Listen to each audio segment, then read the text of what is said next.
The impossible repair. The Phoenix Rising drifted through the vast ship graveyard like a wounded bird, her hull scarred with fresh plasma burns and her engines sputtering their last breath. Captain Elena Vasquez gripped the armrest of her command chair as another explosion echoed through the corridors, followed by the hiss of emergency seals engaging. "Damage report," she called out, her voice steady despite the chaos around them. Crixtal, her Zenthari chief engineer, moved with mechanical precision across the bridge, his forearms dancing over multiple control panels simultaneously.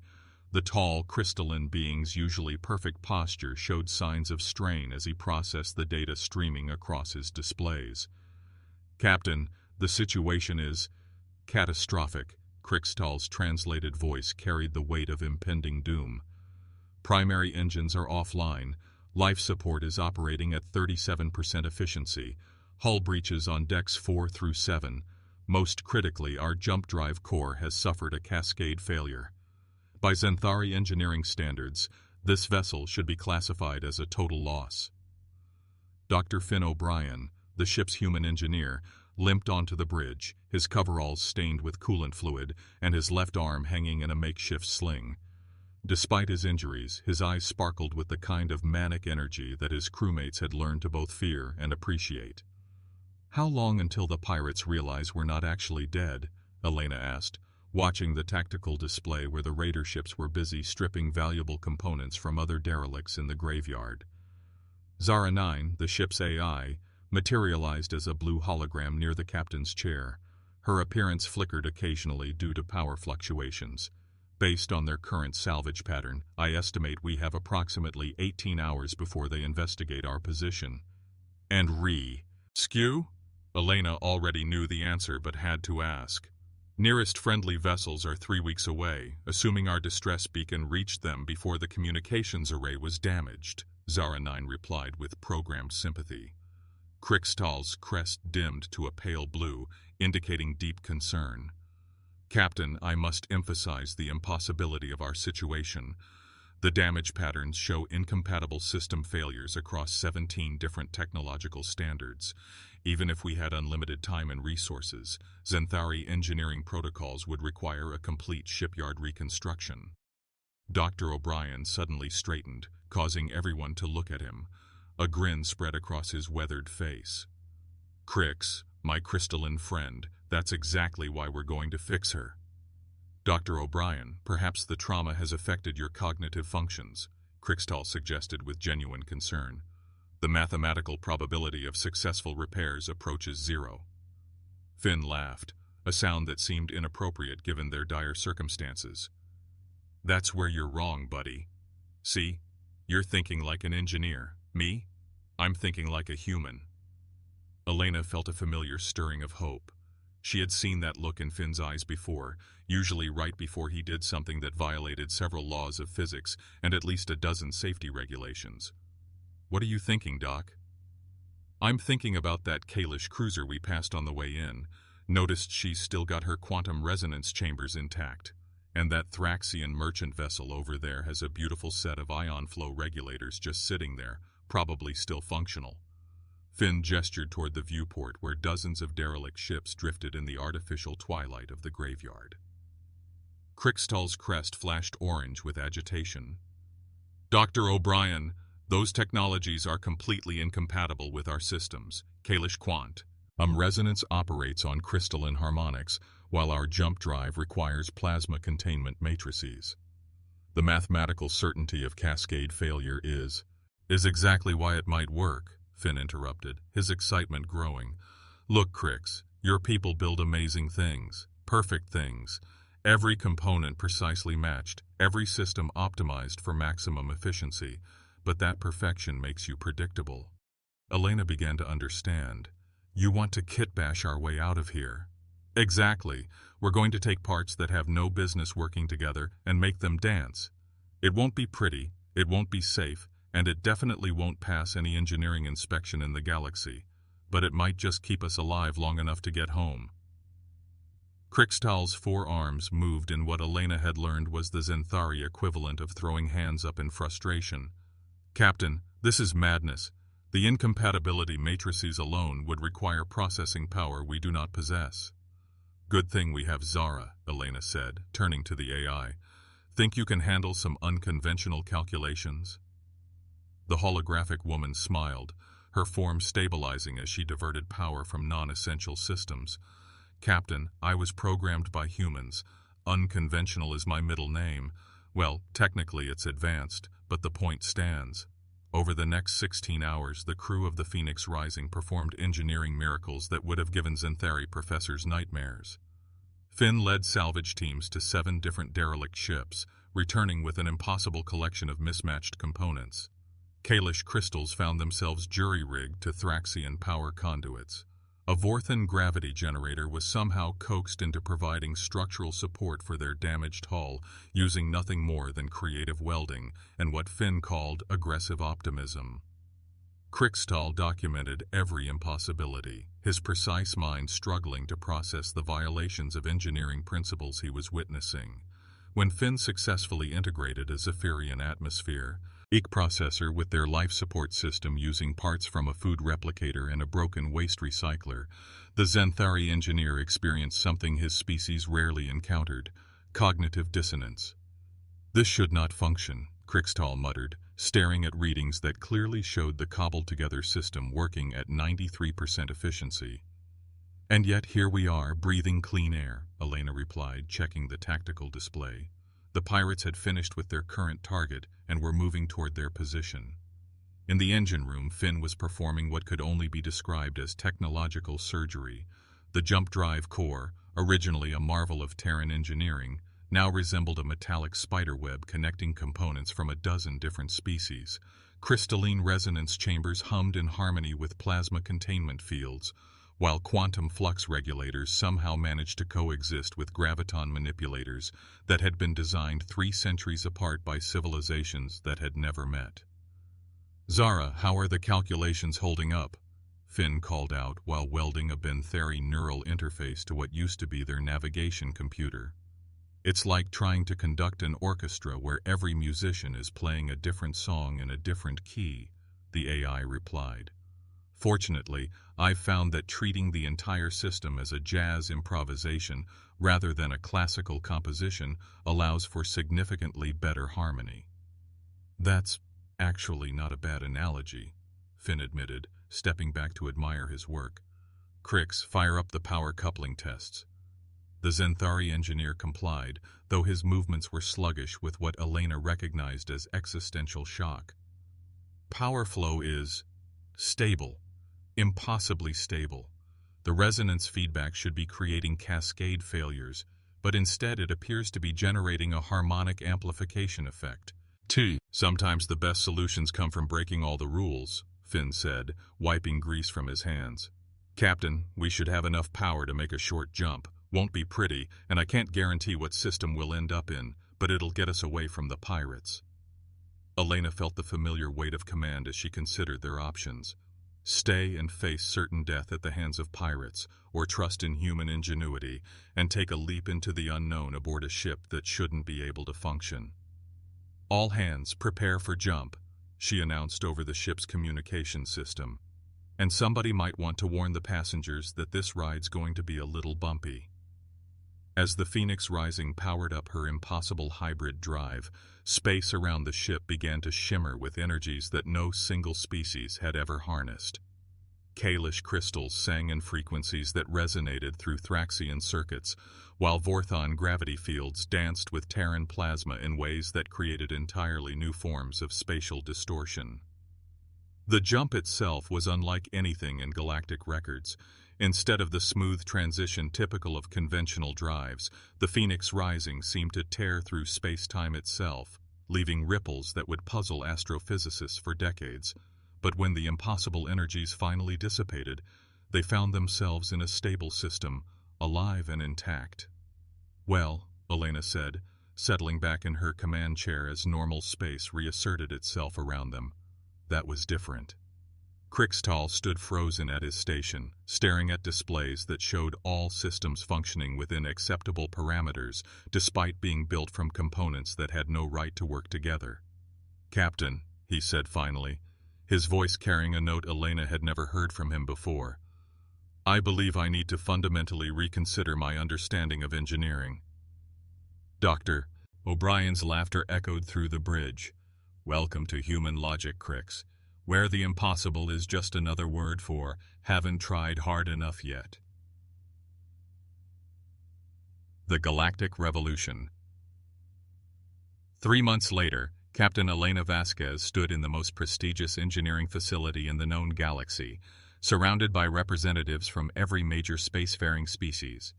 The great assembly hall of the Zenthari Engineering Council stretched out before her like a crystalline cathedral, its walls alive with holographic displays showing technical schematics from across the galaxy.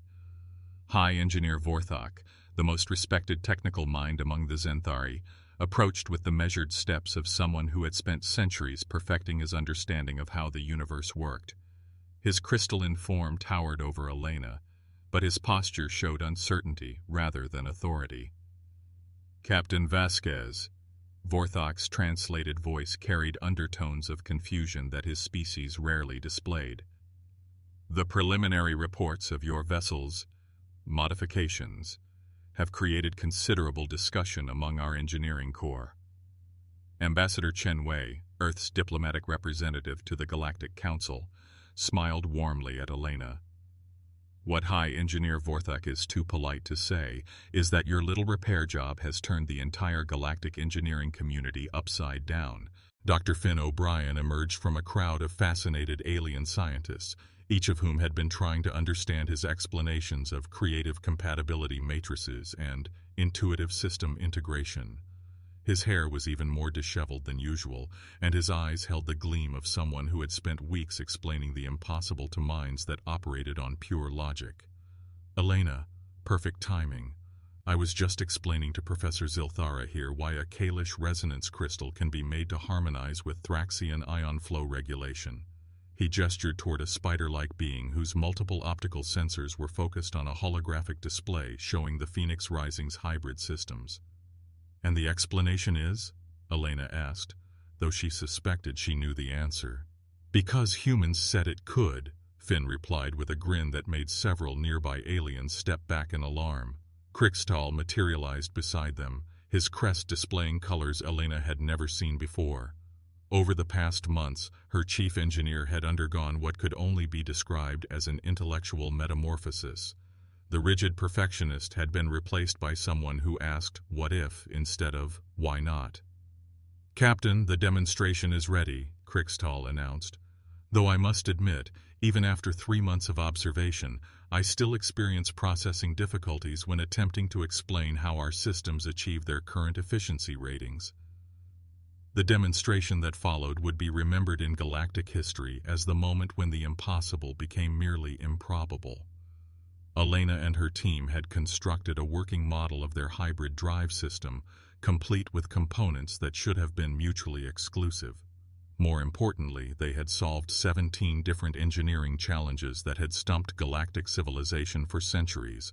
The Vorthon gravity stabilization problem that had limited their ships to sublight speeds for millennia was resolved using a combination of human intuition and Kalish harmonic principles. The Thraxian energy cascade issues that had made their weapon systems unreliable were fixed with a creative application of Benthari neural networks and what Finn cheerfully called controlled chaos theory. As the demonstration progressed, Elena watched the assembled engineers undergo their own transformations.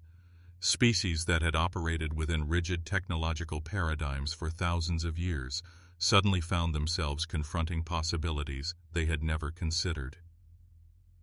High Engineer Vorthok approached the hybrid drive display with the careful steps of someone whose entire worldview was being reconstructed. "The mathematical models indicate this should not function," he said, his crest flickering through a spectrum of colors that Elena's translation software identified as profound cognitive recalibration. "You're absolutely right," Finn agreed cheerfully. "According to every established engineering principle, it should have exploded spectacularly within the first 30 seconds of activation. Then why doesn't it? Because we asked what if it worked instead of why won't it work." Finn's explanation seemed to physically pain the logical minds surrounding them. See, when you approach engineering with the assumption that everything has to be perfect, you limit yourself to solutions that fit within existing parameters. But if you assume that imperfection can be functional, suddenly you have access to infinite possibilities. Professor Zilthara's optical sensors focused on Finn with an intensity that made the human engineer slightly uncomfortable. You are suggesting that chaos can be more efficient than order? I'm suggesting that controlled chaos can achieve things that perfect order never could, Finn replied. Your species builds beautiful ships, Professor, each component perfectly matched, every system optimized for maximum efficiency. But that perfection makes you predictable. It limits you to solutions that already exist. Elena stepped forward, recognizing the moment when theory needed to become practice. What Dr. O'Brien is explaining is that humans don't just adapt to the universe as it is. We adapt the universe to what we need it to be. The next several hours involved practical demonstrations that challenged every assumption the galactic engineering community had held for millennia. Human engineers worked alongside alien scientists, combining technologies in ways that created entirely new possibilities. A Zenthari precision manufacturing system was integrated with human improvisational protocols, resulting in components that adapted themselves to changing conditions rather than requiring replacement when specifications changed. Vorthan gravitational manipulation was enhanced using human pattern recognition algorithms that could predict and compensate for quantum fluctuations that had previously made their systems unreliable. Thraxian energy weapons were stabilized using creative applications of Kalish harmonic resonance, guided by what humans called educated guessing and what gradually became recognized as intuitive system integration. But the true breakthrough came when Ambassador Chen presented the assembled engineers with what humanity was calling the Galactic Synthesis Project. Rather than simply sharing human techniques, they proposed a collaborative approach where each species' technological strengths were combined using human integration methods. The goal isn't to replace your engineering traditions, Chen explained to the fascinated crowd. It's to enhance them. Your precision, your logical approaches, your perfected systems, these are incredible achievements. We're simply offering a way to combine them in new configurations. High Engineer Vorthok spent several minutes in what Elena recognized as deep computational processing before responding. Ambassador Chen, you are proposing that we abandon the safety of proven methodologies in favor of experimentation? We're proposing that you expand your definition of what's proven, Elena replied. Every stable system you currently use was once an untested experiment. The only difference is that we're suggesting experiments that cross traditional boundaries. The transformation that followed was gradual but profound. Over the course of weeks, teams of mixed-species engineers began tackling problems that had been considered unsolvable. The Kalish-Thraxian Energy Integration Project resulted in power systems that were both more efficient and more stable than anything either species had achieved independently. Vorthan Zenthari Collaborative Manufacturing produced components that maintained perfect precision while adapting to environmental changes in real time. But perhaps the most significant change was philosophical. Species that had spent millennia perfecting their individual approaches to technology began to understand that perfection itself might be a limitation.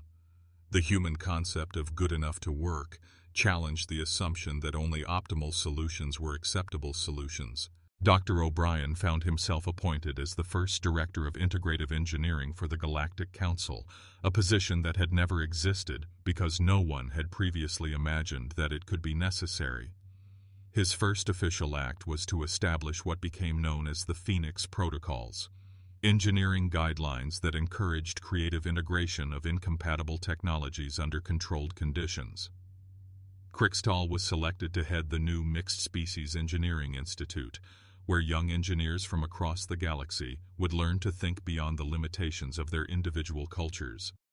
His transformation from rigid perfectionist to creative innovator became a model for how established thinking could evolve without abandoning valuable traditions. As Elena prepared to return to active duty aboard the Phoenix Rising, now considered a test bed for advanced integrative systems rather than a salvage vessel, she reflected on the unexpected consequences of their desperate improvisation in the ship graveyard. "Captain," Crickstall approached as she reviewed departure preparations, "I have been analyzing the efficiency improvements achieved across 17 different stellar nations since the implementation of Phoenix protocols. And overall technological advancement has increased by an average of 312%. More significantly, previously impossible projects have been completed using human integrative methods combined with species-specific expertise." His crest displayed what Elena had learned to recognize as satisfaction mixed with wonder. The impossible has become merely improbable, and the improbable has become routine. Elena smiled as she looked out at the construction yards where impossible ships were being built by impossible teams using impossible methods that somehow worked better than anything that had come before. "Doc Always. I said the universe was just waiting for someone to ask it the right questions. And humans ask very different questions than the rest of us," Crickstall observed. "That's what makes it interesting," Elena replied. "Ready to head home, Chief?" "Ready, Captain. Though, given our ship's current configuration, I can no longer predict with certainty where home might be when we arrive." Elena laughed as they walked toward their impossible ship, crewed by beings who had learned to embrace the impossible. "Cricks, my friend, that's exactly what makes it an adventure." As the Phoenix Rising departed the Zenthari core worlds, her hybrid drive created ripples in space-time that painted aurora across the night sky of 3 different planets. Behind her, the galaxy continued its transformation, one impossible solution at a time. The age of rigid perfection was ending, and the age of creative possibility was just beginning.